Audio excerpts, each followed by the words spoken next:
পাখি জগতের সর্বশেষ পর্বে তোমাদের সবাইকে স্বাগতম।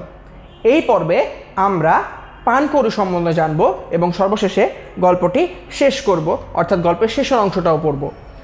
তো চলো বন্ধুরা, পানকৌড়ি সম্বন্ধে ধারণা নেওয়া যাক। পানির সাথে সখ্যতা বলে এদের নাম পানকৌড়ি। অর্থাৎ এই পাখিগুলোকে প্রায়শই পানির মধ্যে দেখা যায়, পানির মধ্যে তারা বিচরণ করে, তাই পানির সাথে এদের সখ্যতা অর্থাৎ পানির সাথে এদের বন্ধুত্ব যেহেতু পানির সাথে বেশি দেখা যায়, তাই এখানে বলা হচ্ছে পানির সাথে সখ্যতা বলে এদের নাম পানকৌড়ি। অর্থাৎ পানির সাথে সখ্যতা, তাই নাম হয়েছে পানকৌড়ি।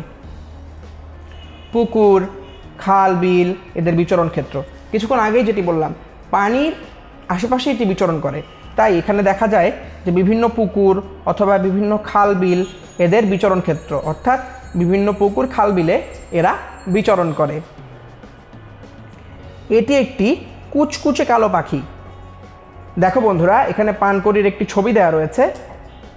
এই ছবি থেকে আমরা খুব ভালো ধারণা পেতে পারি যে এটি একটি কুচকুচে কালো পাখি। লক্ষ্য করে দেখো বন্ধুরা, পুরো পাখির শরীরটিই কিন্তু কুচকুচে কালো, অর্থাৎ পুরো পাখির দেহটি কুচকুচে কালো বলে একে বলা হয় এটি একটি কুচকুচে কালো পাখি। পায়ের পাতা হাঁসের মতো। হাঁসের বন্ধুরা, তোমরা হাঁস দেখেছো না? হাঁস যে হাঁটে, এই কারণে হচ্ছে হাঁসের যে পাগুলো রয়েছে সেটি একটু ভিন্নতর। পানকৌড়ির পাও এই হাঁসের পায়ের মতো। এই যে এখানে লক্ষ্য করে দেখো বন্ধুরা, হাতের যেই অংশটি রয়েছে, এই যে পায়ের অংশটি রয়েছে, এই পায়ের অংশটি অনেকটা হাঁসের পায়ের মতো দেখতে বলে এখানে বলা হয়েছে যে পায়ের পাতা হাঁসের মতো। এই যে এখানে আমরা দেখতে পাচ্ছি পায়ের পাতা অনেকটা হাঁসের মতো দেখতে। ঠোঁট তীক্ষ্ণ এবং বাঁকানো। এই যে বন্ধুরা লক্ষ্য করে দেখো, এই যে হচ্ছে পানকৌড়ির ঠোঁট। ঠোঁট তীক্ষ্ণ, তীক্ষ্ণ বলতে বোঝানো হয়েছে খুবই চিকন এবং হচ্ছে খুবই সরু, তাই এই যেখানে আমরা লক্ষ্য করতে পাচ্ছি যে খুবই সরু এবং খুবই ধারালো ঠোঁট হবে এটি, তাই এটিকে বলা হচ্ছে তীক্ষ্ণ ঠোঁট। এবং বাঁকানো, এই যে অল্প করে বাঁকানো রয়েছে বন্ধুরা, এখানে আমরা লক্ষ্য করতে পারছি ছবির মধ্যে, তাই এখানে বলা হয়েছে ঠোঁট তীক্ষ্ণ এবং বাঁকানো। এরা জলজ কীটপতঙ্গ খেতে ভালোবাসে। জলজ কীটপতঙ্গ অর্থাৎ যেহেতু এদের বিচরণ ক্ষেত্র পানির আশেপাশে এবং বিভিন্ন পুকুর, খাল, বিলে এরা বিচরণ করে বেড়ায়, তাই এরা পানির মধ্যেই যে কীটপতঙ্গগুলো থাকে সেগুলোকেই বলা হচ্ছে জলজ কীটপতঙ্গ। এই পানির ভিতরে যে জলজ কীটপতঙ্গগুলো রয়েছে এগুলো খেতেই পানকৌড়ি ভালোবাসে। তো বন্ধুরা, আমরা এখন পানকৌড়ি সম্বন্ধেও জানলাম। এখন আমরা আরও কিছু পাখি দেখতে পাচ্ছি এখানে, যেমন আবাবিল, বাস পাখি, শালিক। তো আমরা জানতে পারি গল্পের মাধ্যমে যে বাংলাদেশে আরও অনেক পাখি রয়েছে।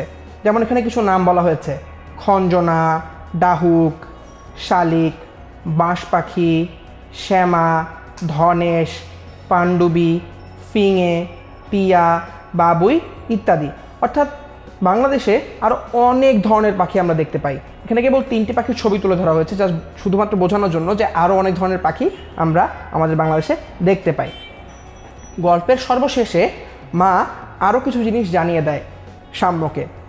এখানে মা আরও জানায় পাখি মানুষের বন্ধু, যেহেতু পাখি মানুষের কোনো ক্ষতি করে না এবং তাছাড়াও পাখি মানুষের বিভিন্নভাবে উপকারও করে, যেমন কীটপতঙ্গ খেয়ে পরিবেশ সুন্দর রাখে, মাঝে মাঝে ফসলের বিভিন্ন উপকারে আসে, তাই এখানে বলা হয়েছে পাখি মানুষের বন্ধু। এরা অনেক উপকারী, কারণ আমরা জানি কীটপতঙ্গ খেয়ে পরিবেশ রক্ষা করে, তাছাড়া হচ্ছে কীটপতঙ্গ মাঝে মাঝে খেয়ে হচ্ছে ফসলের বিভিন্ন যেই ক্ষতিকর কীটপতঙ্গগুলো রয়েছে সেগুলোকেও খেয়ে ফেলে। কিছু কিছু পাখি পরিবেশকে সুন্দর রাখে। আমরা জানি কিছু কিছু পাখি কেন পরিবেশকে সুন্দর রাখে। তারা হচ্ছে এই যে বিভিন্ন কীটপতঙ্গ, ময়লা আবর্জনা এগুলো হচ্ছে তারা খায় বা যে ভক্ষণ করে বিভিন্ন কীটপতঙ্গ, সেগুলো ভক্ষণ করে তারা পরিবেশকে সুন্দর রাখে। এবং সমগ্র এই কারণেই মা পাখিকে মানুষের বন্ধু বলছেন। বন্ধুরা, পাখির জগৎ গল্পটিও কিন্তু শেষ। তারপরেও যদি এই গল্পে তোমাদের কোনো সমস্যা থেকে থাকে তাহলে আমাদের সাথে যোগাযোগ করতে একেবারেই ভুলবে না।